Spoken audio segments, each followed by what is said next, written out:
Fala pessoal, Shalom no coração, bem-vindos ao nosso devocional. Abra sua Bíblia comigo em Mateus capítulo 7.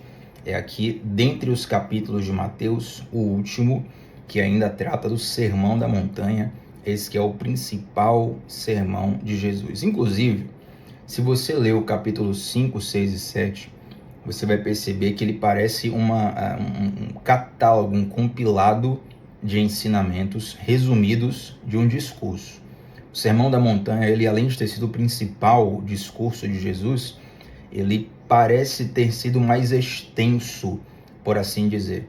Então esses 3 capítulos são nada mais do que um resumo daquilo que Jesus ensinou. Inclusive, quem assiste a série The Chosen e já chegou lá no finzinho da 2ª temporada, vai perceber que tem algumas cenas onde Jesus chama Mateus e ele começa a pedir para Mateus catalogar alguns ensinamentos.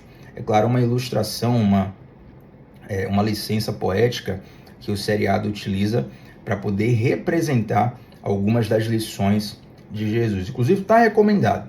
Se você quiser assistir sozinho, com sua família, com seus filhos, é uma excelente recomendação para quem gosta de seriados e filmes. Às vezes, você quer assistir algo bom, algo seguro, por assim dizer, para assistir com seus filhos, com sua família, e você fica em dúvida entre tantas coisas, pode confiar, The Chosen vai ser uma bênção para você e para todos da sua casa, tá bom?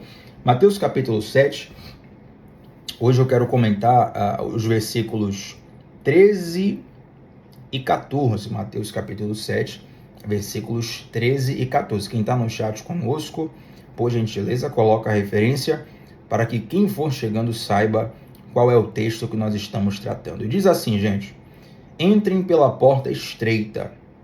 A estrada que conduz à destruição é ampla e larga é a sua porta, e muitos escolhem esse caminho.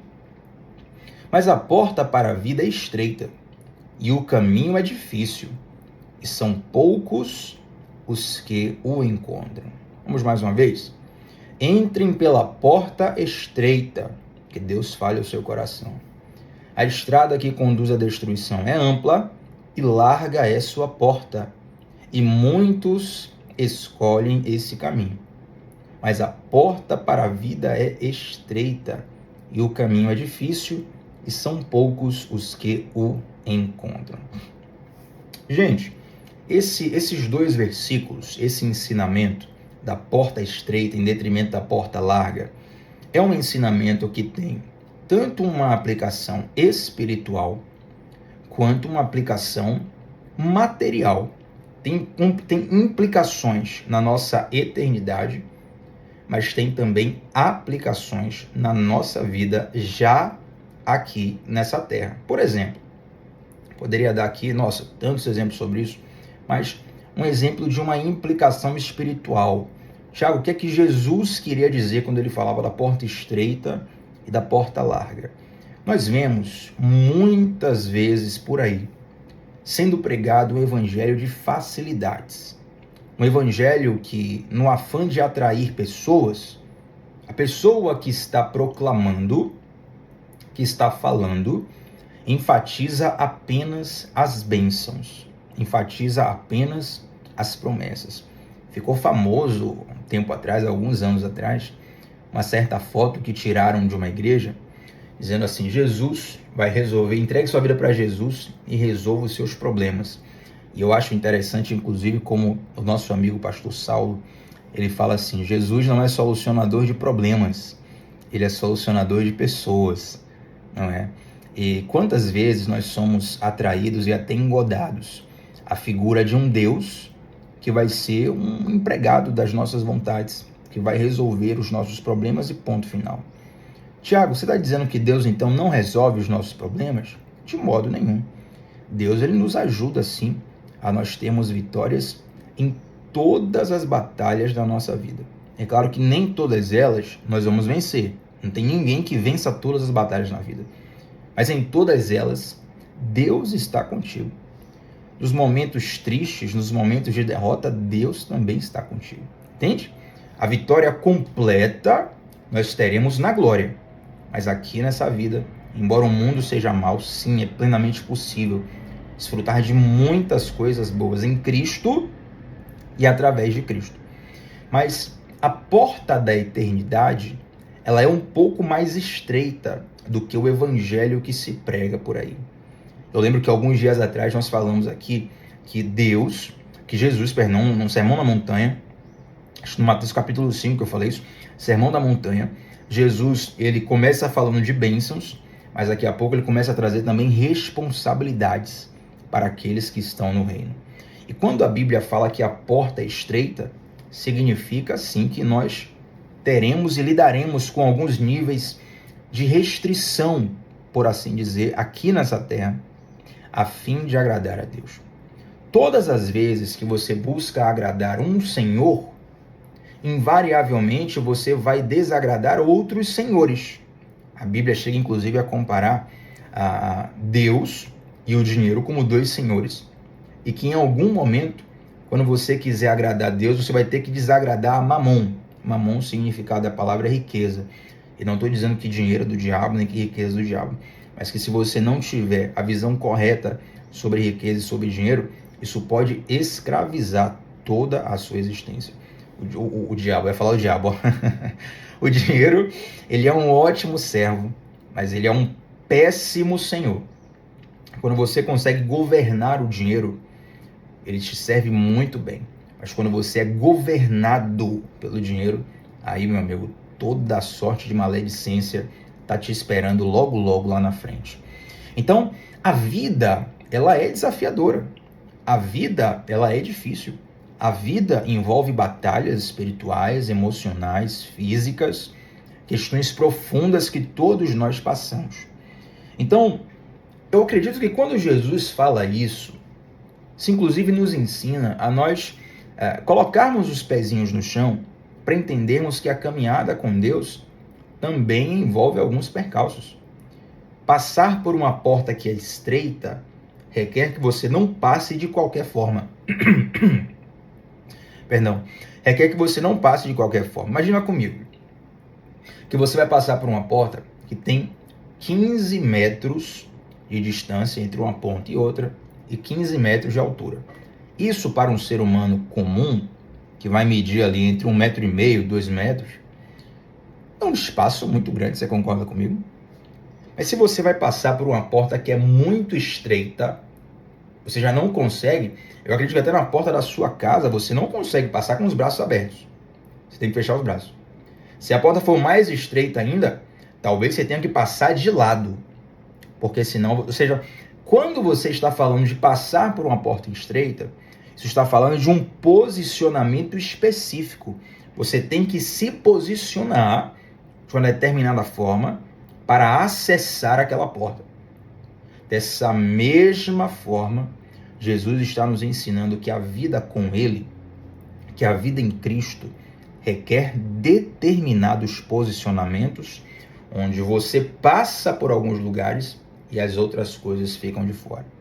Entende? É você abrindo mão das coisas do mundo, você abrindo mão dos desejos e dos desígnios desse mundo, da glória desse mundo, para agradar a Deus, para agradar a Jesus.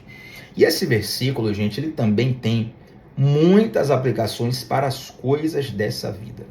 Na verdade, se você quer vencer na vida, você precisa prestar bastante atenção na lição da porta estreita.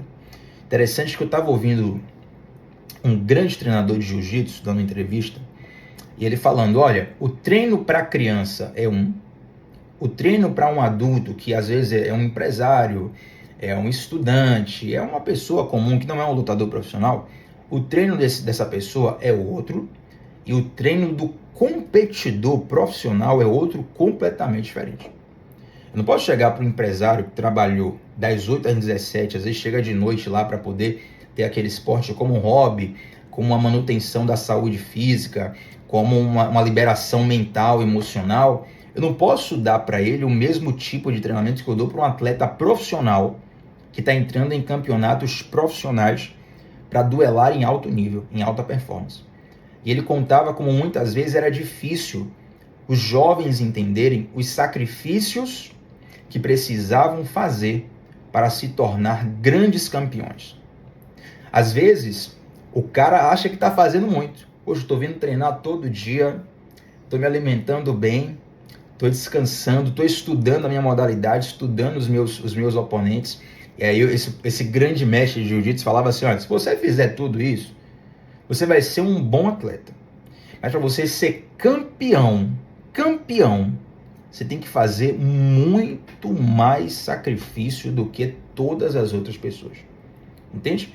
E é interessante, gente, que quando eu estava lendo Mateus 7, do 13 ao 14, eu lembrei dessa passagem, dessa entrevista desse grande mestre de jiu-jitsu, eu lembrei de um versículo do apóstolo Paulo que eu quero que você abra para marcar na sua Bíblia. Aqui no devocional, normalmente, eu só peço para você abrir em um livro, né? Os outros versículos eu já cito direto por questão de tempo, para a gente remir o tempo.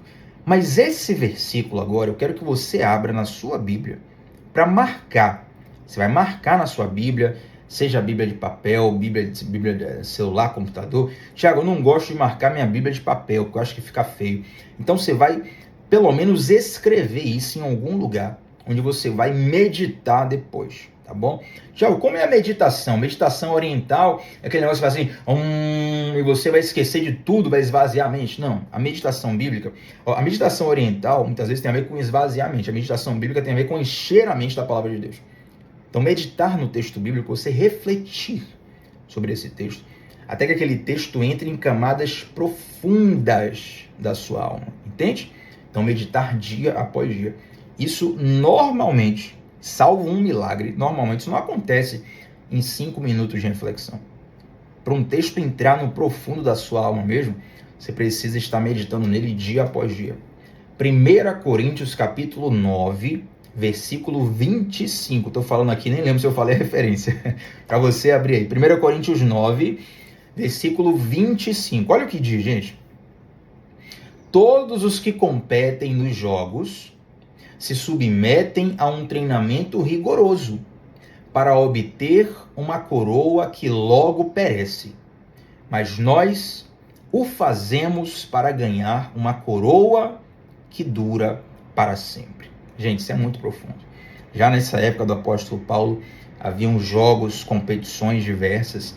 E é interessante, rapaz, que eu ouvi o nome daquele lutador, o Vitor Belfort, lutador brasileiro, inclusive ele é cristão, ele dando uma entrevista para o Joel J, se não me engano, podcast do Joel J, e ele falando o seguinte, ele perguntou para o Joel, que foi nadador profissional, né? Ele perguntou assim, Joel, quanto tempo dura um ciclo olímpico?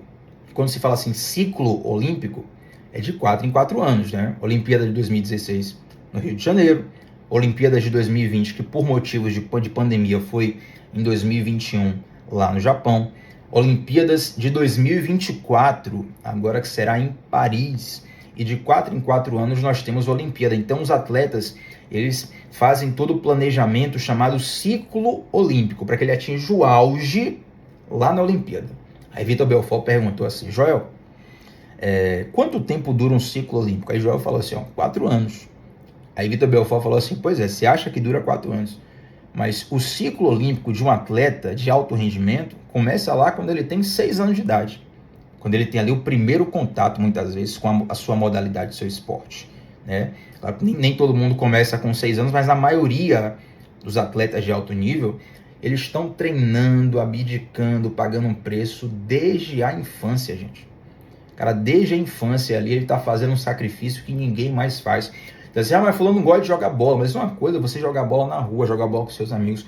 Outra coisa é você treinar em alto nível, treino físico, treino tático, a pressão mental, a pressão dos patrocinadores, a pressão do seu time. Se você não performar bem, tem um cara que vai tomar o seu lugar, você não vai continuar no time, o contrato não vai continuar. Então é muita pressão desde cedo, para eles terem finalmente um título. Pouquíssimos deles que vão ser chamados de campeões pelo resto da vida. Só que essa coroa, embora sim seja muito importante, é um marco na vida de alguém ser um grande campeão. A pessoa aqui no Brasil, inclusive, torna-se uma referência cultural, torna-se exemplo para as crianças, torna-se um motivo de honra e de orgulho para a sua própria família, para a sua própria sociedade. Mas ainda assim, essas medalhas e esses títulos um dia passarão. Só que nós, o apóstolo Paulo diz, estamos buscando uma coroa que durará para sempre. Então, se esses atletas passam pela porta estreita todo dia por uma coroa que um dia deixará de existir, por que que nós vamos temer passar por uma porta estreita por uma coroa que durará para sempre? Você entende? Você tem que pegar essa mentalidade para tudo que você vai fazer na vida. É claro que tem algumas pessoas que possuem super talentos e às vezes é até perigoso, porque a pessoa que tem muito talento, ela tem uma tendência a se esforçar menos. E isso lá na frente vai prejudicar ela. Mas deixa eu te fazer uma pergunta. Qual é a tendência de alguém melhor numa prova? Alguém que estuda mais se prepara mais? Ou alguém que estuda menos se prepara menos? Você vai concordar comigo que a possibilidade da pessoa que estudou mais, que se preparou mais, ela ser aprovada é muito maior. Talvez você não leve isso tanto a sério, porque nós somos acostumados a fazer provas na escola, na faculdade, uma prova para atingir uma média para passar de ano, para passar no semestre, para passar na matéria. Mas em concurso público, por exemplo, você não pode só atingir uma média. Você tem que ser melhor que a outra pessoa que está fazendo prova também. Entende? E aí você vê quantas pessoas se esforçam muito, se preparam muito e nem assim conseguem muitas vezes ser aprovados. É necessário pagar um preço muito grande, uma dedicação muito grande. Quando você vai abrir um negócio, abrir uma empresa, trabalhar, crescer no seu emprego, isso também requer uma dedicação, uma renúncia muito grande.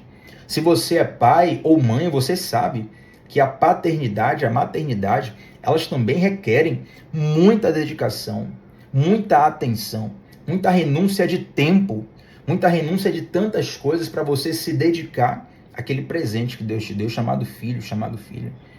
Tudo que é importante na sua vida, para você performar bem, você precisa abdicar de algumas coisas e se dedicar um pouquinho mais, ou seja, passar pela porta estreita. Entende? Como esse princípio não é apenas um princípio espiritual que fala sobre salvação, mas é algo aplicado a tudo na nossa vida. E muitas vezes, gente, eu fico triste porque alguns cristãos entendem mal o seu relacionamento com Deus e aí tentam descontar a sua displicência em oração. Você tem uma prova, estuda pouco, mas você ora, não, eu vou orar aqui porque Deus vai me ajudar, Deus vai me abençoar. Não, querido, é uma lei espiritual. Você vai colher o que você plantar, entende? Então, muitas vezes a gente tenta descontar a nossa displicência em disciplinas espirituais. Se eu orar e jejuar, Deus vai compensar. Não tem isso. Se você, por exemplo, a gente fechar aqui, ó. Se você é uma pessoa casada, você trata mal o seu cônjuge, você xinga ele, desrespeita ele, trai ele, agride ele, aí depois você pede assim, ó, Thiago, faz uma oração em jejum que meu casamento tá acabando. Eu vou lá, oro o jejum pela sua vida, mas você continua tratando mal, xingando, desprezando, traindo, bagunçando tudo. Vai adiantar de alguma coisa a minha oração e meu jejum, gente? Não vai, não é mesmo? Porque não adianta compensar com disciplinas espirituais a nossa displicência naquilo que nos foi delegado. Então nós precisamos entender que para tudo que nós fazemos na vida, existem duas portas. A porta larga, a porta que requer pouco esforço, a porta por onde muitas pessoas passam, a porta onde você não precisa abrir mão de quase nada, e existe a porta estreita, onde poucos conseguem passar, porque nessa porta se requer uma abstinência, se requer abrir mão de algumas coisas e se requer uma dedicação profunda para aquilo que você precisa alcançar. Receba isso da parte de Deus. Talvez hoje você veio aqui, Thiago, queria receber meu milagre, queria receber uma palavra profética, queria receber uma revelação, mas hoje você está recebendo um conselho do céu. Está recebendo uma direção diretamente da boca de Jesus. Isso aqui não foi sequer um ensinamento do apóstolo Mateus explicando sobre algo. Isso aqui é ipsis literis, é aspas do que Jesus ensinou no Sermão da Montanha.